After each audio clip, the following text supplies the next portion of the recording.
गर्मी में अमीर बुआ वर्सेस गरीब मौसी का प्यार। दोपहर का समय था। काव्या, आरव और कबीर पसीने में नहाए हुए, हांफते हुए घर के हॉल में आते हैं। हॉल में सोफे पर नीता दादी और शांति बैठी बातें कर रही थी।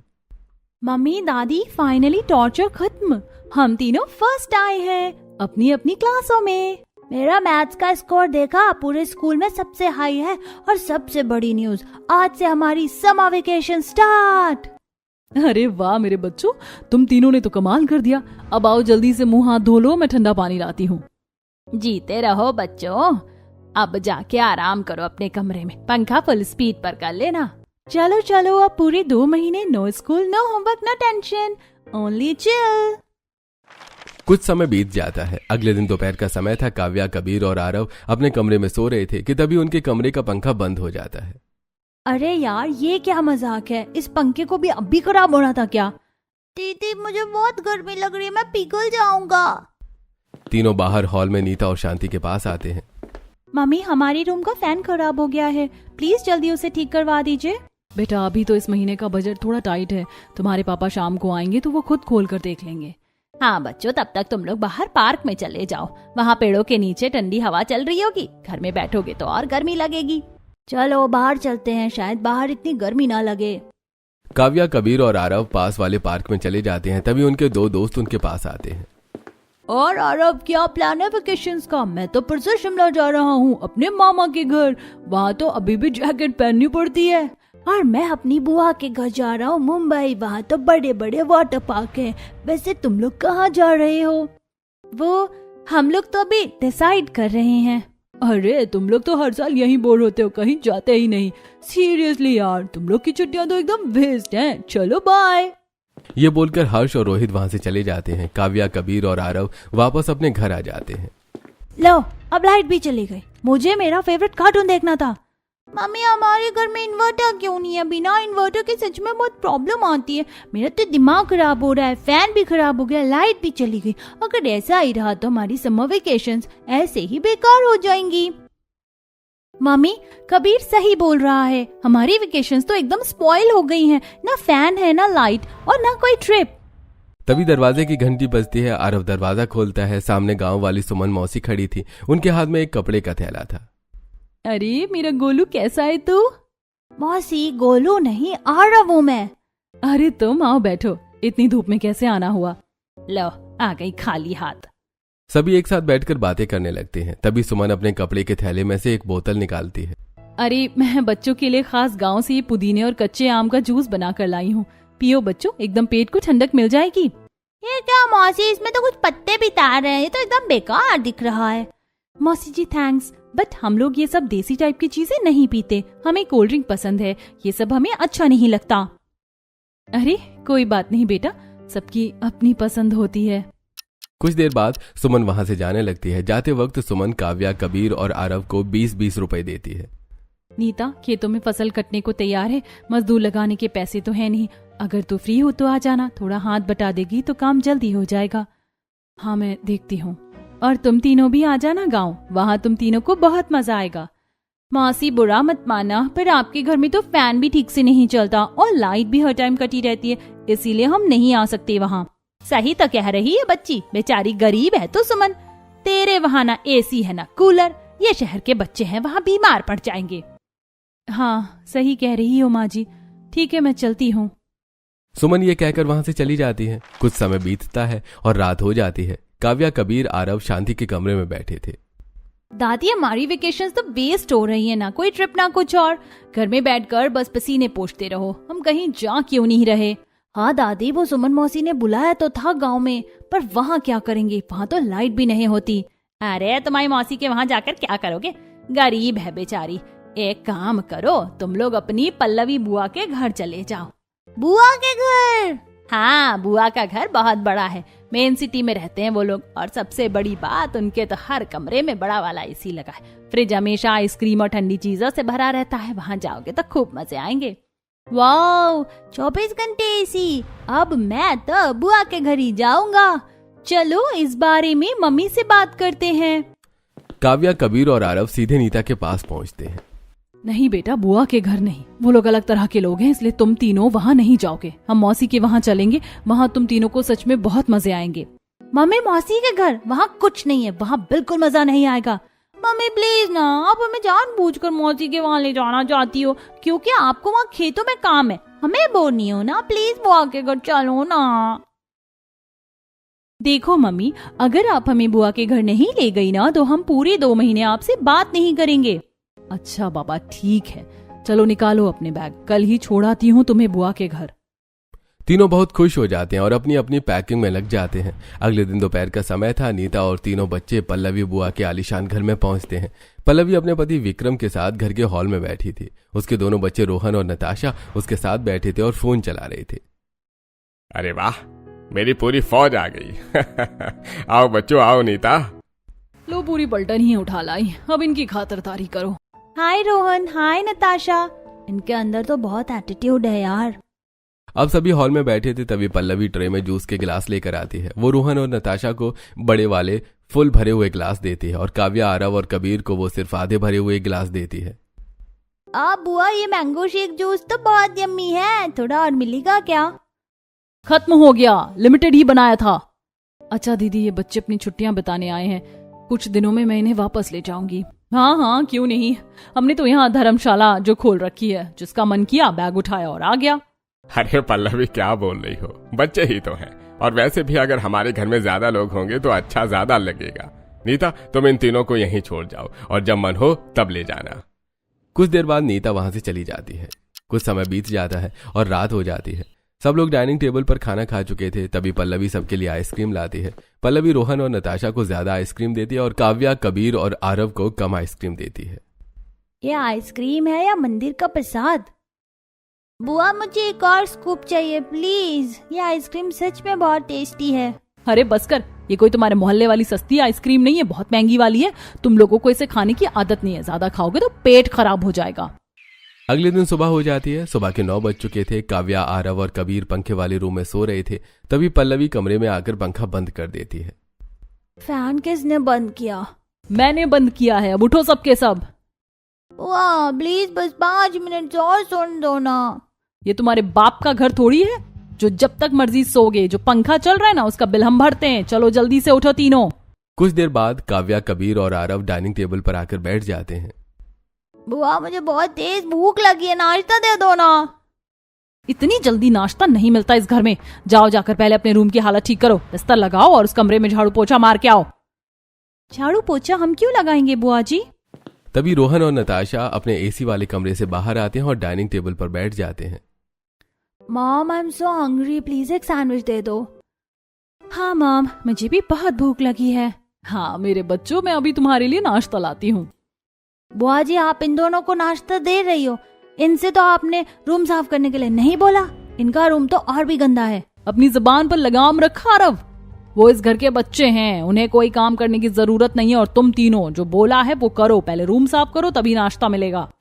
तीनों जाकर रूम साफ करते हैं। कुछ समय बीत जाता है और दोपहर हो जाती है। गर्मी कुछ ज्यादा ही थी। काव्या, आरव और कबीर हॉल में बैठे थे। तभी रोहन और नताशा के कमरे से टीवी की आवाज आती है। रोहन और नताशा एसी वाले रूम में टीवी देख रहे थे। दीदी मुझे तो चक्कर आ रहा है, इस हॉल के पंखे से तो गर्म हवा आ रही है। चलो ना हम भी रोहन भैया के साथ अंदर बैठकर टीवी देखते हैं। हाँ वैसे भी बोर हो रहे हैं, चलो चिल करते हैं। काव्या, कबीर और आरव जैसे ही रोहन और नताशा के कमरे के बाहर पहुंचते हैं वैसे ही वहां पल्लवी आ जाती है। कहाँ जा रही है ये पलटन? वो बुआ हम बस टीवी देखने जा रहे थे, हम बोर हो रहे थे और गर्मी भी लग रही थी इसीलिए। नहीं, तुम लोग एसी वाले रूम में नहीं जाओगे, तुम लोग हॉल में ही बैठो। ये फुल एसी वाला रूम है, एकदम बर्फ जैसा ठंडा। तुम लोगों को इस एसी की आदत थोड़ी है, बीमार पड़ जाओगे। सर्दी खांसी हो गई तो तुम्हारी माँ मुझे ही ताने मारेगी। काव्या, कबीर और आरव अब वापस हॉल में आ जाते हैं। कुछ समय बाद नताशा और रोहन किचन में जाते हैं और फ्रिज से ठंडा पानी और आइसक्रीम लेकर वापस अपने कमरे में चले जाते हैं। दीदी मुझे भी ठंडा पानी और आइसक्रीम चाहिए, चल मैं निकालता हूँ। आरव और कबीर जैसे ही फ्रिज खोलने वाले थे तभी पल्लवी वहां आ जाती है। क्या लगा रखा है तुम लोगों ने? बार बार फ्रिज क्यों खोल रहे हो? सारी कूलिंग बाहर आ जाएगी और मशीन खराब हो जाएगी। पर बुआ अभी तो रोहन ने भी फ्रिज खोला था, हमें बस थोड़ा ठंडा पानी चाहिए था। वो इस घर का बच्चा है, उसे पता है फ्रिज कैसे इस्तेमाल करते हैं, लेकिन तुम लोगों को नहीं पता। और वैसे भी तुम लोगों के पास इतना बड़ा फ्रिज होगा भी नहीं। और तुम लोगों को ठंडा पानी पीना है ना, तो वो कोने में मटका रखा है, उसी में से पी लो।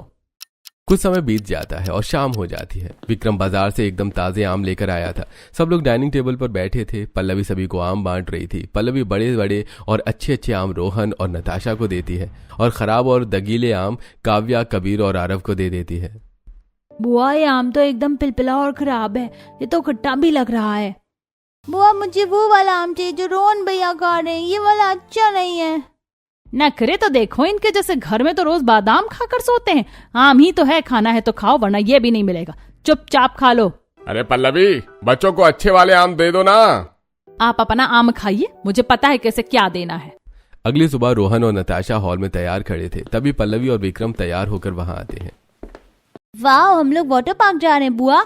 मैं अपना स्विमिंग कॉस्ट्यूम निकाल लूं? तुम नहीं कबीर, सिर्फ हम लोग जा रहे हैं। बुआ हम आपके साथ नहीं चलेंगे? नहीं, गाड़ी में जगह नहीं है, और वैसे भी वाटर पार्क की टिकट बहुत महंगी आती है। तुम लोग घर पर ही रहो और ध्यान रखना, कोई शरारत मत करना।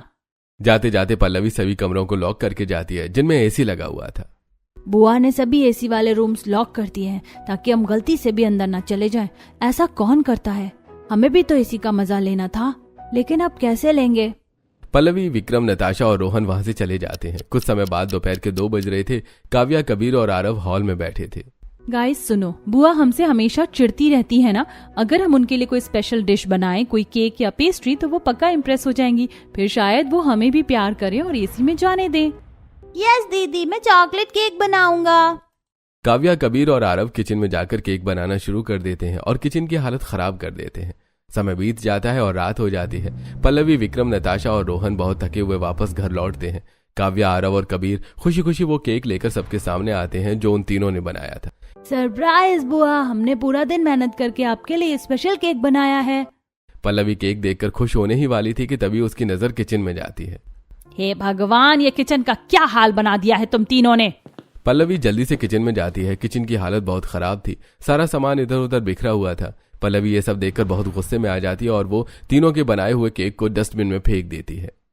बुआ, हमारा केक। चुप कर, इतना महंगा सामान बर्बाद कर दिया और किचन को कूड़ेदान बना दिया। तुम तीनों ने मेरी नाक में दम कर दिया। अभी के अभी पूरा किचन साफ करो तुम तीनों। सॉरी बुआ, हम तो बस आपको खुश करना चाहते थे। मुझे कोई सॉरी नहीं सुनना, मुझे किचन साफ चाहिए जल्द से जल्द। पल्लवी किचन में लगे हुए पंखे बंद कर देती है। और अब ये पंखा बंद रहेगा ताकि तुम तीनों को अकल आए। पल्लवी वहां से चली जाती है। तीनों मजबूरी में किचन को साफ करना शुरू कर देते हैं। पंखा बंद था इसलिए किचन में बहुत गर्मी हो रही थी। तीनों बहुत परेशान हो गए थे और थक भी गए थे। बुआ तो सच में चुड़ैल है यार। मैं यहाँ एक दिन भी और नहीं रुक सकता। दीदी, मुझे घर जाना है। मुझे बुआ का घर बिल्कुल अच्छा नहीं लग रहा। ऐसी कुछ समय बीत जाता है और रात हो जाती है। काव्या, आरव और कबीर अपने कमरे में लेटे थे। उनके कमरे में लगा हुआ पंखा बहुत धीमे धीमे चल रहा था। तीनों गर्मी से बहुत परेशान हो रहे थे। दीदी, ये फैन चल रहा है या सिर्फ घूम रहा है? मुझे तो नींद तक नहीं आ रही। हमने तो सोचा था कि बुआ के घर फुल मौज मस्ती करेंगे, एसी में चिल करेंगे, लेकिन यहाँ तो सब कुछ उल्टा है। सही कहा, हमसे बहुत बड़ी मिस्टेक हो गई यहाँ आकर। बुआ हमें बिल्कुल प्यार नहीं करती। मम्मी सही कह रही थी, हमें यहाँ नहीं आना चाहिए था। तभी अचानक पूरे घर की लाइट चली जाती है और चारों तरफ अंधेरा हो जाता है। बाहर हॉल में पल्लवी, नताशा और रोहन को इन्वर्टर वाले रूम में ले जा रही थी जिसमें इन्वर्टर से कूलर चल रहा था। काव्या, कबीर और आरव भी हॉल में आ जाते हैं। वाह, उस वाले रूम में तो लाइट है, चलो उस वाले रूम में चलते हैं। कबीर जैसे ही आगे बढ़ता है तभी पल्लवी उसका हाथ पकड़ लेती है। कहाँ जा रहे हो? वो इन्वर्टर वाला रूम है, वहाँ सिर्फ मैं और मेरे बच्चे सोएंगे। तो हम कहाँ सोए बुआ? अंदर तो तंदूर जैसी गर्मी है। छत पर जाओ, वहाँ खुली हवा है। वैसे भी तुम लोगों को तो आदत होगी ना खुले में सोने की। काव्या, कबीर और आरव बेमन से चटाई लेकर छत पर चले जाते हैं और छत पर बहुत मच्छर थे जिनसे तीनों बहुत परेशान हो रहे थे। आओ दीदी, मच्छर तो मेरा खून पी रहे, मुझे यहाँ नहीं सोना। थोड़ा एडजस्ट कर ले कबीर, अब हम कर भी क्या सकते हैं। अगले दिन दोपहर के 2 बज रहे थे। बाहर चिलचिलाती धूप हो रही थी और लू चल रही थी। पल्लवी किचन में कुछ बना रही थी। ए काव्या, आरव उठो जल्दी, घर में छोले मसाला खत्म हो गया, जाकर चौराहे वाली दुकान से ले आओ। क्या बुआ, बाहर आग बरस रही है, हम इतनी धूप में पैदल जाएंगे? रोहन भैया को भेज दो ना, वो साइकिल से ले आएंगे। मेरा बेटा एसी में सो रहा है। मैं उसे इस लू में नहीं भेजूंगी। और तुम कौन से नवाब हो, मुफ्त की रोटियां तोड़ रहे हो यहाँ? इतना सा काम नहीं होता, जाओ चुपचाप। ठीक है बुआ, हम जा रहे हैं, पर प्लीज बड़ा वाला अम्ब्रेला दे दो, कबीर को बहुत जल्दी चक्कर आ जाते हैं। छाता, कोई काले नहीं पड़ जाओगे तुम लोग, सीधे जाओ और भाग कर आओ। तीनों बिना छाते के चिलचिलाती धूप में बाहर निकल जाते हैं। तीनों पसीने में लथपथ हांफते हुए मसाला लेकर घर लौटते हैं। अगले दिन कबीर और आरव की तबीयत खराब हो जाती है। कबीर आंखें खोल, आरव तुझे भी बहुत फीवर है यार। काव्या चुपके से हॉल में जाती है और वो चुपके से पल्लवी का फोन लेकर अपनी माँ को फोन लगा देती है। मम्मी प्लीज हमें यहाँ से ले जाओ, कबीर और आरव को बहुत तेज फीवर है, बुआ हमें टॉर्चर कर रही है, एसी वाले रूम में नहीं जाने देती, धूप में भेजती है, घर के काम करवाती है। मम्मी जल्दी आ जाओ प्लीज। अगली सुबह नीता वहां आ जाती है जो कि बहुत गुस्से में थी। मेरे बच्चे क्या हालत हो गई है तुम्हारी। अरे नीता, तू अचानक कैसे आ गई? अच्छा हुआ जो मैं आ गई दीदी, वरना आप तो मेरे बच्चों की जान ही ले लेती। आपको शर्म नहीं आई इतने छोटे बच्चों को तपती लू में बिना छाते के भेजने में? अरे तो मैंने कौन सा पाप कर दिया? मेरे घर का राशन खा रहे हैं तो थोड़ा काम कर दिया तो क्या हो गया? मैंने कोई धर्मशाला थोड़ी खोल रखी है जो इन्हें एसी में बिठा कर खिलाऊंगी। दीदी आपने मेरे बच्चों के साथ ये ठीक नहीं किया, देखो उनकी हालत कैसी हो गई है, देखो तीनों कितने बीमार हैं। अब ये तीनों यहाँ नहीं रुकेंगे, बच्चों चलो यहाँ से। नीता काव्या कबीर और आरव को लेकर वहां से चली जाती है। नीता काव्या कबीर और आरव को एक पार्क में ले जाती है और उन्हें एक पेड़ के नीचे बिठा देती है और उनके लिए आइसक्रीम लेकर आती है। मम्मी आइसक्रीम बुआ की आइसक्रीम से 100 गुना यम्मी है। बच्चों सुनो, मुझे मौसी के गांव जाना है, तुम लोग भी मेरे साथ चलो। पर मम्मी मौसी के वहाँ तो बहुत गर्मी होगी ना। बेटा वहाँ बुआ जैसा एसी नहीं है, पर वहाँ बड़े बड़े पेड़ हैं, आम के बगीचे हैं। जब पेड़ों की ठंडी हवा चलती है ना तो एसी भी फेल हो जाता है। और मौसी तुम लोगों से बहुत प्यार करती हैं, तुम वहाँ बहुत जल्दी ठीक हो जाओगे। अभी तुम तीनों को ना गर्मी हो गई है, लेकिन अगर गांव जाओगे ना तो ये गर्मी तुरंत ठीक हो जाएगी। तो बताओ चलोगे ना मेरे साथ? कहीं भी चलो, बस बुआ के पास वापस मत ले जाना हमें। नीता काव्या आरव और कबीर को लेकर सुमन के गांव पहुंचती है। सामने एक छोटा सा कच्चा घर था जिस पर टीन की छत डली हुई थी। सुमन के बच्चे सूरज और बिट्टी आंगन में खेल रहे थे और सुमन बाहर चूल्हे पर खाना बना रही थी। सीरियसली आरव, ये घर है? यहाँ तो ठीक से छत भी नहीं है, हम यहाँ कैसे रहेंगे? मम्मी यहाँ तो बहुत गर्मी है, मुझे वापस जाना है। सुमन नीता काव्या कबीर और आरव को देखकर बहुत खुश हो जाती हैं। अरे मेरे बच्चों, तुम लोग आ गए। नीता तूने तो एकदम से सरप्राइज ही दे दिया। बस दीदी थोड़ा टाइम मिला था इसीलिए आ गई। बैठो बैठो, बहुत थक गए होगी धूप में, मैं भी तुम्हारे लिए ठंडा पानी लाती हूँ। सुमन मिट्टी के मटके से एकदम ठंडा पानी लाकर सभी को देती है। वाह मौसी, ये पानी तो फ्रिज से भी ज्यादा ठंडा है और इसमें से मिट्टी की कितनी अच्छी खुशबू आ रही है। कबीर, ये गांव का देसी फ्रिज है जो बिना लाइट के चलता है। अब देखना तुम तीनों को यहाँ कितना मजा आता है। रात का समय हो जाता है। खाना खाने के बाद सब सोने की तैयारी कर रहे थे। सुमन के घर में सिर्फ एक ही खटारा सा टेबल फैन था जो बहुत आवाज करता था। सूरज, बंटी, तुम दोनों उधर पीछे कोने में सो जाओ। सुमन काव्या आरव और कबीर का बिस्तर एकदम उस टेबल फैन के सामने लगा देती है जहां सबसे ज्यादा हवा आ रही थी। मौसी, यहाँ पर सूरज पीछे क्यों सो रहे हो? वहाँ तो हवा ही नहीं आ रही। अरे हमें तो बिना पंखे के सोने की आदत है बेटा, तुम लोग शहर के बच्चे हो, तुम्हें गर्मी ज्यादा लगती। आराम से सो जाओ तुम तीनों। बुआ ने तो अपने एसी रूम में हमें घुसने भी नहीं दिया था और यहाँ मौसी खुद गर्मी में सो रही हैं जिससे हमें हवा लग सके। सच में मौसी कितनी अच्छी हैं। समय बीत जाता है, सुबह हो जाती है। सुमन किचन से बड़े बड़े गिलासों में ठंडी ठंडी मलाई वाली तस्वीर लेकर आती है और सभी को देती है। लो बच्चों, सुबह सुबह ताजी दही की लस्सी पियो, पेट की सारी गर्मी शांत हो जाएगी। यम्मी दीदी, ये तो बहुत टेस्टी है। मौसी, क्या मुझे थोड़ी सी बस थोड़ी सी लस्सी और मिल सकती है? अरे थोड़ी सी क्यों मेरा बच्चा, तू पूरा ग्लास ले, तुम सबके लिए ही तो बनाई है ये। याद है बुआ ने हमें दूसरा ग्लास जूस भी नहीं दिया था, मौसी ने तो बिना डांटे फुल ग्लास दे दिया। मौसी जी बहुत अच्छी हैं यार। कुछ समय बीत जाता है और दोपहर हो जाती है। काव्या, कबीर, आरव, बंटी और सूरज घर के बाहर आंगन में बैठे बातें कर रहे थे।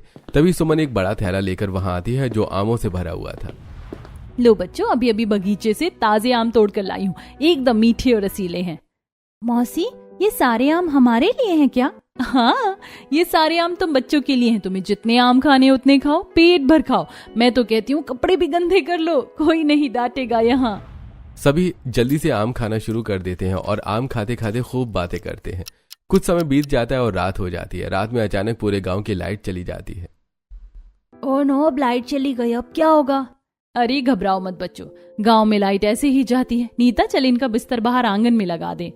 सुमन सभी का बिस्तर घर के बाहर आंगन में लगा देती है और वो वहां एक मच्छरदानी भी लगा देती है और फिर खुद हाथ पंखे से सभी की हवा करने लगती है। वाओ मौसी, अब मच्छर भी नहीं आ रहा और हवा भी बहुत अच्छी आ रही है। पर मौसी आप क्यों जाग रही हैं? आप भी सो जाओ ना।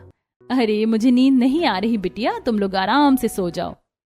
सुमन और नीता रात भर बारी बारी से हाथ पंखे से सभी को हवा करती हैं। कुछ समय बीत जाता है। दोपहर का समय था। काव्या, कबीर और आरव आंगन में बैठे हुए थे।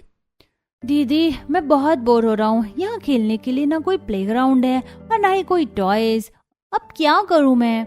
अरे शहर के खिलौने नहीं है तो क्या हुआ, गांव के खिलौने तो है ना। सुमन गीली मिट्टी से बहुत ही अच्छे अच्छे खिलौने तैयार करती है। ओह माय गॉड, ये टॉयज तो सच में बहुत अच्छे हैं। इनसे खेलने में तो बहुत मजा आएगा। कुछ समय बीत जाता है और रात हो जाती है। आज कुछ ज्यादा ही गर्मी थी, इसलिए सभी बहुत ज्यादा परेशान थे। अरे आज तो आग बरस रही है, फैन की हवा भी एकदम गर्म है। अगर ऐसा ही रहा तो मैं तो पिघल ही जाऊंगी इस गर्मी में। सुमन बच्चों की यह हालत देखकर तुरंत घर से बाहर आती है। वो दुकान से एक बड़ी सी बर्फ की सिल्ली खरीद कर लाती है और उस बर्फ को एक बड़े से टब में रखकर टेबल फैन के ठीक आगे रख देती है। वाह मौसी, अब एकदम एसी जैसी ठंडी हवा आ रही है। ओह माय गॉड मौसी, आपने तो देसी एसी बना दिया।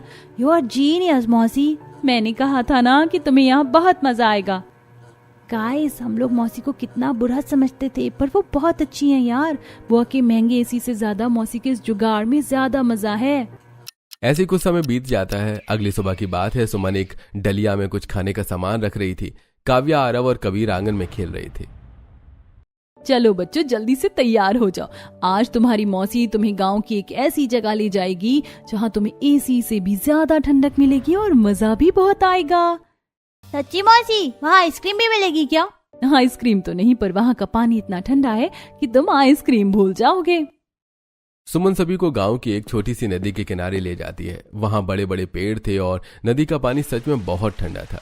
काव्या, कबीर और आरव वहां बहुत मौज मस्ती कर रहे थे। ये तो वाटर पार्क से भी ज्यादा अच्छा है और यहाँ कोई टिकट भी नहीं है। मजा आ गया यहाँ आकर। सीरियसली यार, यहाँ की हवा कितनी फ्रेश है। सच में बहुत मजा आ रहा है यहाँ आकर। सभी नदी के पानी में खेल रहे थे कि तभी काव्या अचानक गहरे पानी में चली जाती है और डूबने लगती है। मम्मी बचाओ!